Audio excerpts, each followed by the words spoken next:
Iniciamos comentándole que las organizaciones internacionales Oxfam y Cepala sostienen que en el país más bien no se vive una fiscalidad justa, debido a que los más ricos solo pagan, escuche bien, el 5% de los tributos. El sector privado, por su parte, señala que ellos ya pagan sus impuestos. El más reciente informe de la Comisión Económica para América Latina y el Caribe, la CEPAL, y la organización internacional Oxfam señalaron que los más ricos de El Salvador tributan menos del 5% de su renta, posición que desestima el sector privado representado en la ACI. No he visto esos datos. Nuestro sistema tributario, al igual de todos los países, está diseñado de manera porcentual, donde el que tiene mayores ingresos paga más impuestos. Eso aplica para las personas naturales como para las personas jurídicas, para las empresas. En los últimos años la evasión fiscal se ha reducido del 40 al 30%, todavía el 30% es un dato grande de evasión fiscal en el país. Eso significa, si tenemos ingresos tributarios de 4.000 millones de dólares, el 30%, estamos hablando de cerca de 1.500 millones de dólares de evasión cada año. Al tiempo que se desmarcan de la caída del pago del IVA. Si usted ve el IVA, que se ha reportado 120 millones menos, eso no es impuesto que los ricos o las empresas dejaron de pagar. Javier Simán es del criterio que deben cobrarse impuestos a otros sectores, los llamados informales o de cuenta propia. Mayores ingresos reportados, mayores impuestos pagados. Entonces, en ese sentido hay que tener mucho cuidado porque en nuestro país 72% de la economía es informal.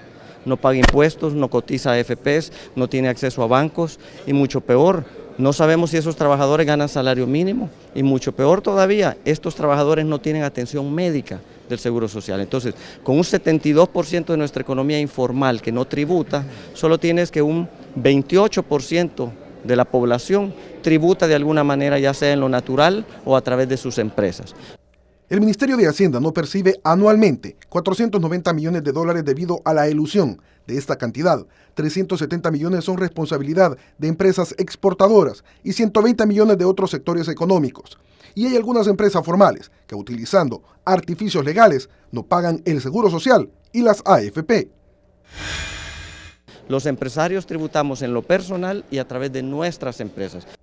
El sector privado señala que para disminuir el impacto en las arcas del Estado, se debe bajar la carga pública.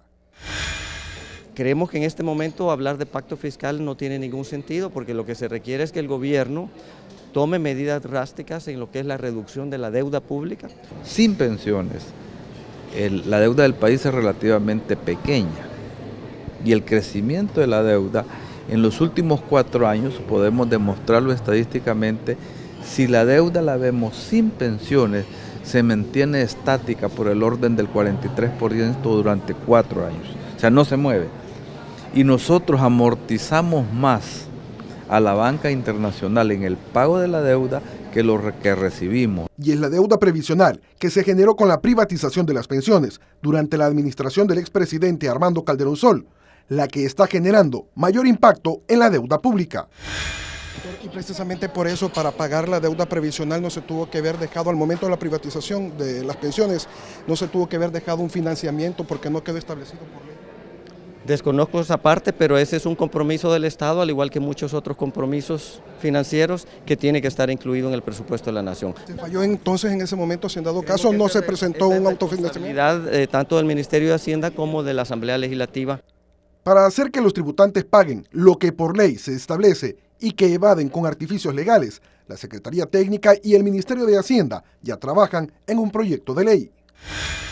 Entonces, por eso es que el Ministerio de Hacienda tiene listo y espera, por supuesto, que se discute y se aprueba un proyecto especial que va dirigido al combate de la evasión y la elusión fiscal, el conocido como la ley del cobro coactivo.